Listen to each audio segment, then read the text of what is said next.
কাৰোবাক যিমানেই ওচৰৰ পৰাই নজনা কিয় তেওঁ কেতিয়াও মনৰ কথা খুলি নকবা, কাৰণ বিশ্বাসৰ দাম কোনেও নিদিয়ে।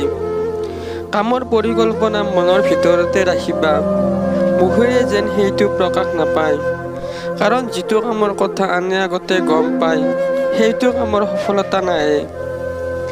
নিজৰ দুৰ্বলতাৰ কথা কাকো নকবা, প্ৰত্যেক ব্যক্তিৰে কিবা নহয় কিবা দুৰ্বলতা থাকে। যিমানে আপোন মানুহ নহওক কিয় কাকো দুৰ্বলতাৰ কাৰণ নকবা, কাৰণ সুযোগ লৈ সেই দুৰ্বলতাৰ জেগাতে আঘাত কৰিব বিচাৰে। বৰ্তমানত জীয়াই থাকিবা, কেতিয়াও অতীতৰ কথা মনত কৰি আফচোচ নকৰিবা। যদি সঁচাকৈ সুখী জীৱন কটাব বিচাৰিছা তেন্তে বৰ্তমানত জীয়াই থাকিবা। হেৰাই যোৱা অতীত কেতিয়াও উভতি নাহে, সেইবাবে সেইটোক লৈ আফচোচ কৰা মানে বুৰ্বকামি।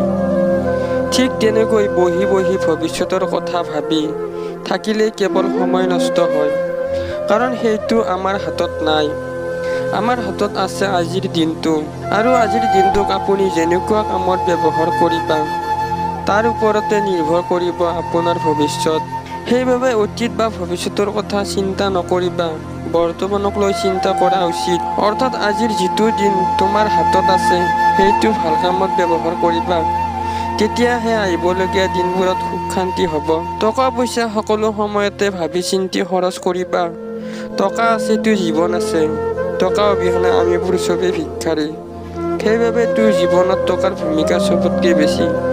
বহুত মানুহে কষ্ট কৰি উপাৰ্জন কৰে টকা, কিন্তু সেই চব টকা নষ্ট কৰি পেলায়, ফলত ইহঁতৰ কেতিয়াও দৰিদ্ৰতা শেষ নহয়।